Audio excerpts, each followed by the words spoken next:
"Get out," Christine said while pointing at the door. "But don't you dare stop sending money. I'm Olivia Bennett, 27 years old, and that was the moment I realized I'd been played for years.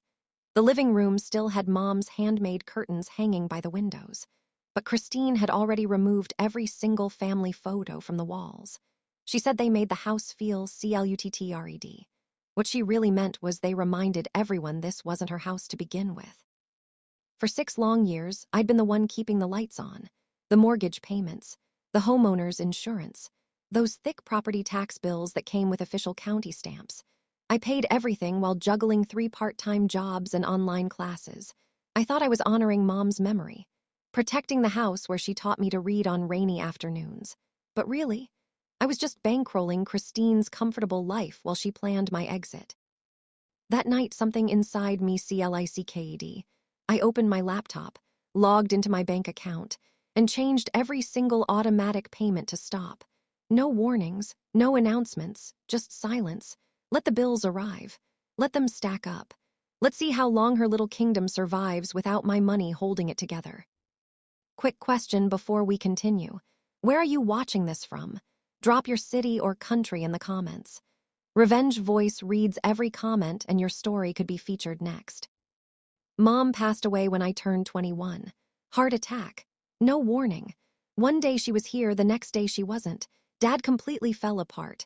He stopped opening mail, stopped answering phone calls, stopped caring about anything. I'd come home from community college and find him sitting in the dark garage, just staring at Mom's gardening tools. The bills piled up on the kitchen counter like a paper mountain. I started opening them when Dad wouldn't. We owed 18 months of property taxes. 18 months. The county was sending letters with words like foreclosure and auction printed in bold red letters. Dad looked at me with empty eyes and said, "I don't know how to do this without her." So I figured it out. Took extra shifts at the coffee shop, sold my car and bought a bike, used my college fund to pay the back taxes. Every dollar I spent felt like I was keeping Mom's spirit alive in these walls. Her recipes were still taped inside the cabinet doors. Her clothes still hung in the closet. Her favorite coffee mug sat on the shelf. I couldn't let strangers take this away from us. Then Christine showed up. Dad met her at a grief support group. She had perfectly styled blonde hair and a voice that was too sweet, like artificial sugar. Within 3 weeks, she'd moved into our house. Within 2 months, she was rearranging furniture and throwing away Mom's things. She called it healing. I called it erasure. The breaking point came on a Sunday morning. I walked into the kitchen and saw Christine wearing Mom's wedding ring. Not her engagement ring, her wedding ring. The simple gold band Mom never took off, even in the hospital. "Why are you wearing that?" I asked, my hands shaking. Christine held up her hand, admiring it. "It fits me perfectly. Besides, she doesn't need it anymore." Dad was reading the newspaper at the table. He didn't even look up. 3 weeks later, Christine started her campaign. She told Dad I was difficult, said I gave her dirty looks, claimed I was making her feel uncomfortable in her own home, the house MY money had saved. Dad called me into the living room one evening. Christine sat beside him, dabbing her eyes with a tissue. "Maybe it's time you found your own place," Dad said quietly, just like that, after everything I'd done, after everything I'd sacrificed. I moved out the next weekend. Took 2 boxes. Mom's jewelry box that Christine hadn't found yet, the family photo album, and my secret weapon, a thick manila folder containing every receipt, every bank statement, every canceled check from the past 6 years. Documentation of every single payment I'd made to keep this house standing. I crashed at my cousin Rachel's apartment, slept on an air mattress in her tiny living room. But that first morning, I woke up with purpose. I spread all my documents across Rachel's kitchen table. 6 years of proof. Property tax payments totaling $22,000. Mortgage payments when Dad couldn't work. Insurance premiums. Repair bills. All with my name, my signature, my money. I built a case file like I was a lawyer. Used a 3-ring binder with dividers. Property taxes 2018-2024. Mortgage payments. Insurance and utilities. Home repairs. Each section organized by date with highlighted totals at the bottom. I even created a cover page with a title, "Financial History of the Bennett Residence Paid in Full by Olivia Bennett." Dad called 4 days later. His voice was tight. There's a letter from the county, something about overdue taxes. Yes, I said calmly. That happens when people stop paying. Long pause. Can you handle it? He asked. The audacity, the absolute audacity. No, Dad, I replied. I can't, and I won't. Here's my question for you. What would you do in this situation? Comment 3 if you'd try to fix things with your family. Comment 4 if you'd let everything burn. Revenge Voice wants to hear your answer. My older brother Daniel called me that night. He still lived in Mom's house when she was alive but moved out years ago. Christine's telling everyone you're being selfish, he said. I didn't even get angry. I just laughed. Want to see receipts? I asked. I texted him screenshots of my bank statements, pages and pages of payments. He called back immediately. Olivia, I had no idea. Why didn't you tell us? Because I thought I was helping family, I answered. I spent the next few days researching property tax laws. When you don't pay, the county doesn't just forget about it. They add penalties. Then they add interest. Then they put your address on a public list. Then they schedule an auction where anyone with cash can buy your house. The county doesn't care about your memories.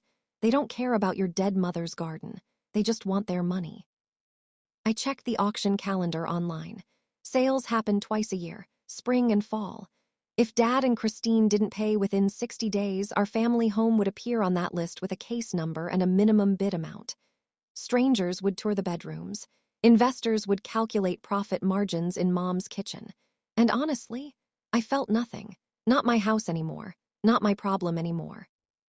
But I wasn't done yet. There was still Dad's SUV. The black Honda he'd bought 4 years ago for family trips we never took. Here's what Christine didn't know. I was a co-signer on that loan. My credit, my signature, my responsibility if payments stopped. And guess what? Christine had been driving it every single day like she owned it. Taking it to her yoga classes, letting her friends borrow it, never once asking me. I scheduled a meeting with a lawyer named Mrs. Harrison. She reviewed my paperwork and smiled. This is textbook unlawful possession of financed property, she explained. You're on the loan, you're on the title, you have legal right to recover the vehicle. We prepared a repossession order, gathered the loan documents, made copies of every payment I'd made. Simple, clean, legal. That weekend, I organized everything I'd collected. 6 years of being the invisible support system for people who threw me away the moment it became convenient. But I wasn't invisible anymore. I had proof. I had documentation. I had power. And I didn't need to raise my voice. The papers would do all the talking. Dad tried calling again. I sent it to voicemail. Christine sent a Facebook message. You're ruining your father's happiness, it said. I replied with a photo of the overdue tax notice. Happiness doesn't come with a bill, I wrote back. She unfriended me within minutes. The official county notice arrived on a Wednesday.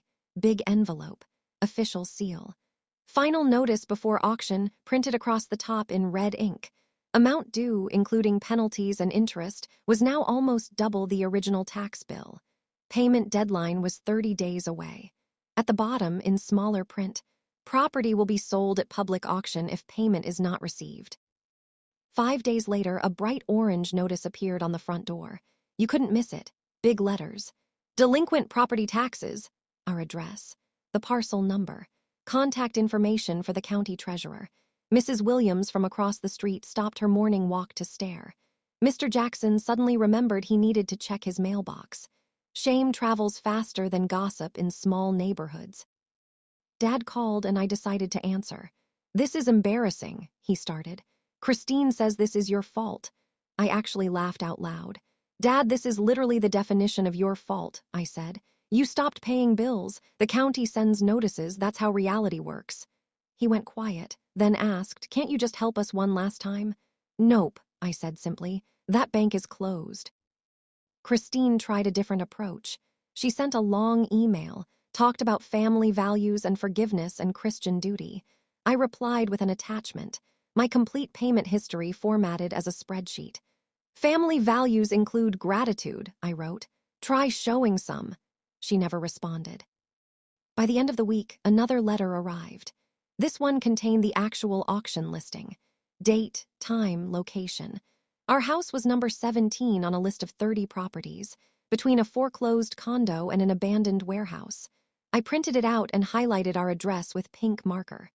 Pink, like the roses Mom used to grow in the backyard. Aunt Susan called after she heard through the family grapevine. "Christine's saying you caused all this," she told me. "She's saying you stopped helping out of spite." I didn't get defensive. I just said, "Aunt Susan, I'm going to email you something. Read it and then tell me who caused what." I sent her my complete file. She called back 30 minutes later, crying, "Sweetie, I'm so sorry. I had no idea you'd been carrying this family." Christine's next move was bold. She actually claimed she'd contributed to the house, said she'd paid for renovations and improvements, said she deserved partial ownership based on sweat equity. I forwarded her claim to my brother Daniel. "Does she have receipts?" he asked. I opened my files. "She has audacity," I replied. "I have receipts." The penalties kept climbing. Then the county filed an official tax lien against the property. It became public record. Anyone searching the address could see it. Dad tried contacting mortgage companies about refinancing. Every single one said no. The house was worth less than what was owed on it when you added up the mortgage, the tax lien, and the repair needs. It had become a liability, not an asset. A police car showed up once. Noise complaint from neighbors about loud arguing. The officers talked to Dad and Christine on the porch, then left. After that, people on our street started crossing to the other side when they walked past our house. I stayed at Rachel's apartment, updating my binder, adding the lien paperwork, recalculating totals. Math doesn't have feelings. Math just is. Dad finally agreed to meet me at a coffee shop. He looked exhausted, dark circles under his eyes, wrinkled shirt. "I don't know how to fix this," he admitted. "Sell the house," I said gently. "Sell it before the county takes it and you get nothing." He stared into his coffee cup for a long time, didn't say yes, didn't say no, just nodded slightly. Christine sent one final message. "After everything we've done for you, this is how you repay us." I typed back 4 words. "Show me the receipts." Then I blocked her number. Some conversations don't deserve to continue. The house listing went live on a Tuesday. Asking price reflected reality. The remaining mortgage, the tax lien, the needed repairs. It was honest, which meant it was low. 3 investors came to look. The first 2 passed. The third made an offer within 48 hours. Cash, as is, no contingencies, enough to clear the county debt and pay off the mortgage. Barely anything left over. I moved forward with recovering the SUV, filed the court paperwork on a Monday morning. The judge's hearing was scheduled for Thursday. I brought my loan documents, my payment history, photos of Christine driving the vehicle. Her lawyer tried arguing she was the primary user. The judge looked at my evidence and signed the order immediately. "Vehicle must be returned within 10 days or face contempt charges." We found the SUV parked at Christine's sister's house in the next county. Sheriff's deputies supervised the recovery. I took photos of everything. The mileage, the new dent in the back bumper, the empty Starbucks cups and the cup holders. Then I drove it straight to a dealership. Sold it that afternoon. The money transferred to my account by evening. I created one final spreadsheet. Vehicle recovery costs, court filing fees, lawyer consultation, sheriff service fees, sale price minus loan payoff, every number documented, every cost accounted for. Then I closed that chapter in my life with a single click, save and archive. The house sale moved toward closing. Inspector found problems. Foundation cracks, roof damage, outdated electrical. The buyer's offer dropped by $8,000. Dad had no choice but to accept. Closing day required 3 hours of signing documents. I reviewed every single page, made sure all the numbers matched. No surprises, no games. Dad looked at the final settlement statement like he was reading a foreign language. "I can't believe it ended like this," he whispered. "It didn't end like this, Dad." I said quietly, "It ended like this because of choices, your choices." He folded the paper and put it in his pocket without another word. The keys were handed over on a gray Thursday morning. No ceremony, no tears, no final goodbye to the house, just business, just paperwork, just done. I walked to my car, got in, and drove away without looking back. The air felt different, cleaner somehow. That night, I wrote down my new rules on index cards and taped them to my bathroom mirror. Respect must come before contact. Permission must come before access. Evidence must come before belief. No loans without signed agreements. No gifts that come with expectations. Apologies must be written, not spoken. Therapy must happen before reconciliation. Everything else is just boundres. Dad asked to meet one final time. We met at a park bench near the library. "I'm sorry for how things happened," he said carefully. "I believe that you're sorry," I replied. "But sorry doesn't equal change." He nodded slowly, didn't try to argue, didn't make excuses, just sat there. That evening, I sent him an email. 2 attachments. First, my new boundaries typed and dated. Second, a complete financial summary of every payment I'd made, organized by category, totaled by year. He replied 3 hours later with one sentence. "I understand now. Thank you for everything you did." I printed out his email, put it in my binder. Then I closed the binder and put it on the top shelf of my closet. Not victory, not revenge, just closure. I didn't destroy their life. I just stopped building it for them. I didn't burn down their world. I just stopped being their foundation. My new studio apartment was tiny, but it was mine. Every bill had my name only. Every decision was mine alone. Dad called occasionally about weather and his doctor appointments. Normal stuff. No emergencies, no demands, just updates. I never drove past the old house. Rachel sent me a photo once. New owners had painted it blue, put up a new fence, planted different flowers. I looked at it for 5 seconds, then deleted it. That house wasn't mine anymore. Those memories belonged to a different version of me. Brother Daniel came over one Saturday with his tool kit. We assembled my new bookshelf together without mentioning the past. He left with homemade cookies and a promise. "I'm here if you need anything," he said. I believed him this time. I found Mom's jewelry box under my bed one Sunday, opened it slowly. Her wedding ring was inside, the one I'd taken before Christine could steal it. I held it up to the light, put it on my right hand. It fit perfectly. Mom would have wanted me to have it. Mom would have been proud of what I did. Work became easier when I wasn't constantly worried about someone else's bills. I started taking real lunch breaks, eating actual meals instead of vending machine snacks, walking in the park after work. Days felt like they belonged to me finally. Peace wasn't dramatic. It was quiet, consistent, predictable, beautiful. Dad sent a longer text one random Tuesday. "I'm working on myself, seeing a counselor. Thank you for holding up the mirror." I replied with 3 words. "Keep going, Dad." He sent back a heart emoji. Small progress, but progress. Christine never contacted me again after the SUV situation. Complete silence. And honestly, that silence was the best gift she ever gave me. I kept all the court documents in a fireproof box, just in case. Paper lasts forever. Memories fade. Sometimes late at night, I think about the house we lost. Then I remember who I found in the process. Myself. A woman who knows her worth. A woman who documents everything. A woman who walks away when people mistake kindness for weakness. A woman who doesn't need permission to protect her peace. I wasn't lucky. I was prepared. I wasn't saved. I saved myself. I didn't forgive and forget. I documented and departed. I didn't look back with regret. I looked forward with clarity. Peace costs something. I paid the price. And now I sleep through the night. My apartment is small, but it's mine. My money is mine. My time is mine. My life is finally, completely, beautifully mine. If this story gave you chills, hit that like button and share it with someone who needs to hear this message. Subscribe to Revenge Voice because we're just getting started. Thanks for staying until the end. Remember, you're not stuck. You're just planning your exit.